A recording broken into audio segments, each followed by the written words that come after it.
BJP बनाएगी, CM भी BJP का होगा, लेकिन 90 की 90 सीटों पर कैंडिडेट्स नहीं उतारना, तो क्या बैकडोर से कोई डील हो गई है निर्दलियों के साथ में कि हाँ तुम्हें पीछे से सपोर्ट करेंगे और बाद में साथ में लेकर सरकार बन जाएगी? वो जो जोड़ तोड़ की राजनीति होती है, क्या ऐसा ही है? विजय जी का मैं रुख करूं उससे पहले पुलवामा से कैंडिडेट है पीडीपी के वहीदुर रहमान, उनसे इंडिया न्यूज संवाददाता नासिर खान ने बात की है, सुन लेते हैं। मौजूद है पुलवामा कॉन्स्टिट्यूंसी के पीडीपी के कैंडिडेट वहीदुर रहमान पारा। वही साहब, आपसे जानना चाहेंगे 10 साल के बाद चुनाव हो रहे हैं, क्या लग रहा है? ये इलेक्शन है जो 5 साल हमारे साथ जातियाँ हुई है उसको रोकने के लिए, जो चीज़ें हमने खोई है उनको वापस हासिल करने के लिए हमारी कोशिश रहेगी कश्मीर की आवाम को कमज़ोर असम्बली में स्ट्रॉन्गेस्ट वॉइसेस में मिले, जो में उनके लिए खड़ी हो, बात करें। 5 अगस्त से लेकर आज तक जो फैसले हुए उनको रिवर्स करने की कोशिश करेंगे। इंशाल्लाह हमें उम्मीद है लोग निकलेंगे, हमें एतमाद देंगे और कश्मीर की नौजवान और आवाम के लिए हम काम करेंगे और 5 साल उनकी खिदमत करेंगे।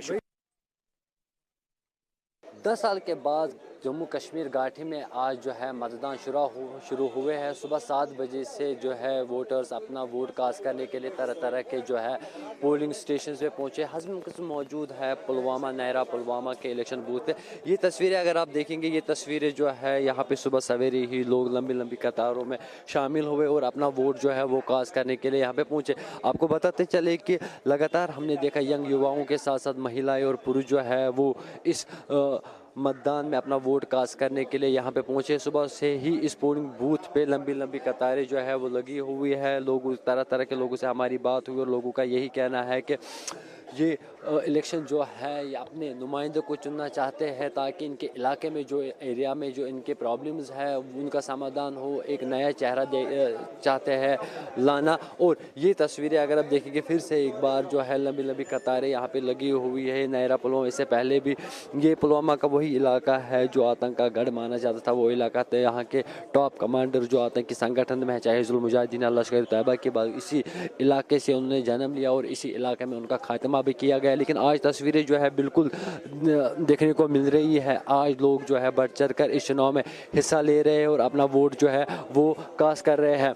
मेरे साथ कुछ वोटर्स मौजूद हैं, उनसे बात करके जानना चाहेंगे कि आज क्या मुद्दे हैं, किन मुद्दों पे जो है आज वो अपना नुमाइंदा चुनने वाले हैं और क्या खास उनके पास रहेगा मुद्दा। इनसे बात करके जाना चाहेंगे। और आपका नाम? सर आपका नाम? समीर बात करेगा। समीर नहीं ये बात करेगा, ये बात करेगा ये वाला। तो यंग युवा जो है वो आप देख रहे हैं, यंग युवा जो है शायद बात करने से शर्मा रहे हैं। यंग युवाओं की लंबी लंबी कतारें हैं। यंग युवा जो है वो बाहर निकले हैं। आज यंग युवा अपना वोट जो है वो कास्ट कर रहे हैं। तो कुल मिला के अगर देखा जाएगा कश्मीर घाटी के तरह तरह जो चुनाव होने वाले हैं, चाहे फर्स्ट फेज़ की बात करें या सेकंड फेज़ की बात करें, तो यंग युवाओं का शामिल होना इन मतदाताओं में ये कहीं ना कहीं एक दिल को सुकून देने वाली तस्वीर जो है कश्मीर घाटी से हमें देखने को मिल रही है। ITV न्यूज़ नेटवर्क के लिए नासिर खान, पुलवामा। अच्छा लगता है लंबी कतारों को देखकर, लोकतंत्र की मजबूती इसमें नजर आती है जब लोग घरों से निकल रहे हैं वोट डालने के लिए, जब लोग जान रहे हैं कि ये हमारा सबसे मजबूत अधिकार है जिसका इस्तेमाल हमें करना है। अच्छा लगता है तस्वीरों को देखकर। लेकिन जो सुबह 9 बजे तक का वोटिंग परसेंटेज है 11.11%, उसमें सबसे कम अनंतनाग में वोटिंग हुई है, करीब 6% के आसपास। जब पिछले दिनों लगातार आतंकी घटनाओं की खबर सामने आ रही थी तो मन में एक डर भी था हमारे कि ये जो आतंकी घटनाएं हैं वोटिंग पर असर तो नहीं डालेंगी। हालांकि अभी दिन की शुरुआत है, उम्मीद करते हैं आगे आगे वोटिंग परसेंटेज बढ़े, लोग अपने घरों से निकलें निडर होकर और वोट का इस्तेमाल करें। अहमद अयाज साहब, आपने अभी तक जिन मेहमानों को हमारे सुना, चूंकि आप राजनीतिक विश्लेषक के तौर पर जुड़े हुए हैं, क्या लग रहा है जम्मू कश्मीर में कौन से मुद्दे काम कर रहे हैं? और आज जहां वोटिंग कम अब तक हुई है रीजन क्या है, और जहां लोग बढ़ चढ़कर वोट डाल रहे हैं वहां रीजन क्या है? पहली बात ये कि जो भी अभी पॉलिटिकल पार्टीज के रिप्रेजेंटेटिव बात करें, आम तो यही देखा गया है कि हर एक पॉलिटिकल पार्टी छोटा सा मसला भी अगर हो तो उसको बहुत बड़ा चढ़ा के पेश करते। दरअसल मामले कश्मीर के है, ऐसा नहीं है कि मामले, और वो भी जो हट के।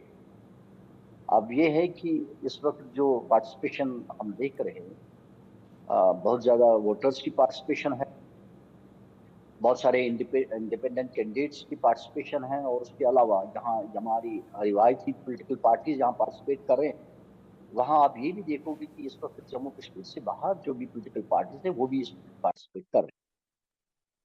तो इसका बहुत सारे फैक्टर्स हैं। एक ये कि 10 साल के बाद यहाँ इलेक्शन हो रहे हैं, और काफी न्यू रजिस्ट्रेशन वोटर्स की हुई है, और इस 10 साल के दरमियान जो भी वाक़ात पेश आए, जैसे 370 को एब्रोगेट करना, 35A के तहत जो हमारे जम्मू कश्मीर के हुकूक थे लैंड्स को लेकर, जॉब्स को लेकर, और उनको विड्रा करना, और उसके साथ साथ जो तरीक़ेकार 370 को एब्रोगेट करने में प्रोसेस किया गया, जो तरीक़ेकार अख्तियार किया गया, उसका भी एक ज़बरदस्त प्रभाव है, उसका इफेक्ट है लोगों के ज़हनों पर। और जो इस 10 साल के दरमियान खासतौर 370 के बाद में जो भी लोग एक हार्ड प्रेशर से महसूस कर रहे हैं, तो ये सारे फैक्टर जो है वो कंट्रीब्यूट कर रहे हैं यहाँ की जो इस वक्त जो पार्टिसिपेशन ज़्यादा हो रही है। और उसके साथ ये भी एक फैक्टर है कि इलेक्शंस के दौरान सुकून पैरेटिंग हुआ करती है, और इस टाइम आपको मिस पाओगे, नहीं पाओगे उस चीज़ को। तो वो भी एक फैक्टर है कि जिसकी वजह से जिसने मौका दिया लोगों को मूवमेंट करने का, कैंडिडेट्स को कैंपेन करने का खुले, तो वो भी एक फैक्टर है।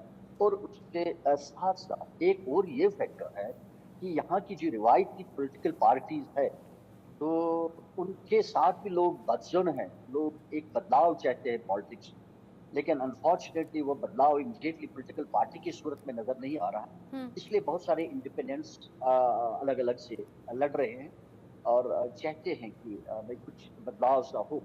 और ये एक मानना है। हालांकि जहाँ तक यहाँ के इश्यूज का ताल्लुक है, well there are various types of issues. One is की एक पॉलिटिकल लेवल पर एक इश्यूज है, जैसे 370 को रेस्टोर करने की बात है, बहुत सारे पॉलिटिकल पार्टीज के एजेंडा में, मैनिफेस्टो में आ गया।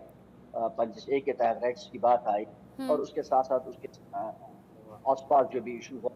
हाँ। लेकिन उसके अलावा जो आम लोगों के साथ जो कनेक्टेड इश्यूज वो भी किसी हद तक मैटर करते हैं। ठीक है। और हम देख रहे हैं कि अनएम्प्लॉयमेंट के इश्यूज बहुत बढ़ गए हैं यहाँ। हाँ। अभी बल्कि जो एनसी के मेहमान हैं उन्होंने कहा भी कि ये जो बेरोजगारी है हमारे लिए सबसे बड़ी समस्या है, जबकि बीजेपी के लिए ये लिस्ट में कहीं नीचे की तरफ आता है। बेरोजगारी एक बड़ी समस्या है, उस पर विचार होना चाहिए, ये सोल्यूशन मिलना चाहिए। अच्छा, मेरे साथ में रमेश रैना जी भी पॉलिटिकल एनालिस्ट के तौर पर जुड़े हैं, लेकिन उनसे पहले कर्नल रिटायर्ड सुशील पठानिया जी को मैं सुन लेती हूँ। सुशील पठानिया जी, चूंकि जम्मू कश्मीर में आर्टिकल 370 और 35A हटाने के बाद लगातार सरकार का दावा है कि अमन, चैन और सुकून आया है, तो बतौर फौजी आपने इससे पहले हालात क्या देखे थे, और अगर आप इन दिनों आप घूमने गए हों पिछले 10 साल में, तो क्या हालात अभी के रहे, मुझे बताइएगा। 10 साल पहले स्थिति क्या थी, 20 साल पहले स्थिति क्या थी, बतौर फौजी आज के हालात को आप कैसे देखते हैं। और हमने ये भी देखा कि कश्मीर में घाटी में रह रहकर आतंकी गतिविधि होती थी, लेकिन अभी पिछले कुछ महीनों में जम्मू में जो 2 दशक से ज्यादा के वक्त में शांति वहां पर थी, कोई आतंकी घटना नहीं हुई थी, वहां वापस से आतंकी अपनी संख्या भी बढ़ा रहे हैं, आतंकी गतिविधियों को भी अंजाम दे रहे हैं। इसके पीछे रीजन आपको क्या समझ में आता है? देखिए मैडम, सबसे पहले तो मैं जम्मू कश्मीर के जो अवाम है उनको मुबारकबाद देता हूँ कि वो 10 साल बाद उनको अपने वोटिंग राइट्स को यूज़ करने का मौका मिला, और मैं उनसे निवेदन करता हूँ कि अधिक से अधिक संख्या में अपने अधिकार का यूज़ करें। दूसरा, मैं आपसे थोड़ा सा ये बता दूं कि रिटायर्ड फौजी के अलावा मैं पिछले 7 साल से सैनिक समाज पार्टी का स्टेट प्रेसिडेंट हूं, और इस इलेक्शन में हमने अपने 2 कैंडिडेट फील्ड किए। अच्छा। अभी आपने ये सवाल पूछा कि पिछले 20 साल, 10 साल, 25 साल में क्या हुआ, चेंजेस क्या आए। मैंने कश्मीर में नौकरी भी की हुई है, और पूरी तरह से मैंने इंसर्जेंसी को देखा है कि कैसे वहाँ पर फैली, कैसे कंट्रोल हुआ। ये जो ऑपरेशन टोपैक था, ये पाकिस्तान के जो जियाउल हक थे प्रेसिडेंट, उन्होंने कंसीव किया with the aim of making India bleed in 2000 cuts. तो तब से ये 89 में शुरू हुआ था, अभी तक चल रहा है। बीच में कभी ये उफान पे आती है, कभी ये नीचे चली जाती है। Blow hard blow cold, that is the kind of A concept which is happening for last so many years. अभी अगर हम बात करते हैं एब्रोगेशन ऑफ 370 और 35A जो 5 साल पहले हुआ था, उसके बाद अगर हम डाटा देखते हैं which is related with the militant activities, killing of civilians and शहादत ऑफ अवर फौजी, उसमें कोई शक नहीं है कि बहुत ज्यादा कमी आई है। देखिए, किसी भी मिलिटेंसी के अंदर जब जिसमें ISI जैसा एक स्ट्रॉन्ग ऑर्गेनाइजेशन इन्वॉल्व है, तो उन्होंने क्या किया कि जम्मू रीजन के अंदर जो एपी सेंटर लिमिटेड था कश्मीर तक, उसको शिफ्ट कर दिया। और उसकी वजह से देखेंगे कि पिछले 2-3 साल से यहाँ पे बहुत ज्यादा वारदातें की गई, which is a matter of grave concern. उसके बावजूद भी इंडियन गवर्नमेंट ने अपनी जो माइट है, एक स्ट्रॉन्ग नेशन की जो इमेज है, उसको प्रोजेक्ट किया है कि वो इलेक्शन करवा रहे हैं। पॉलिटिकल पार्टी क्या करती हैं कि दे थिंक और दे वेरी फर्मली बिलीव कि हम सब लोगों को सब टाइम पे बेवकूफ बना सकते हैं। वो होता नहीं। स्पेसिफिक इश्यूज होते हैं, और जम्मू कश्मीर और के दोनों अगर रीजन के बारे में मैं आपसे बात करूं, तो कश्मीर में जो एरिया है वो तकरीबन 16,000 स्क्वायर किलोमीटर है, और जम्मू का जो एरिया है वो 26,000 स्क्वायर किलोमीटर। अभी सवाल ये है कि क्या ये दोनों region as a UT administer किए जा सकते हैं? नहीं किए जा सकते। दूसरी बात ये है, एज ए फौजी मैं ये सोचता हूँ कि यहाँ पे 2 तरीके के जो लोग होंगे, 2 तरीके की पार्टी हैं। एक है नेशनल पार्टीज और नेशनल पीपल, और दूसरे है anti national. There may be a third category which is sitting somewhere in the center and they take a, colonel Pathania, माफी के साथ मैं आपको रोक रही हूँ, आप अपनी बात यहीं से शुरू कीजिएगा। एक तस्वीर मिल रही है और वो तस्वीर बड़ी अच्छी है, तो इस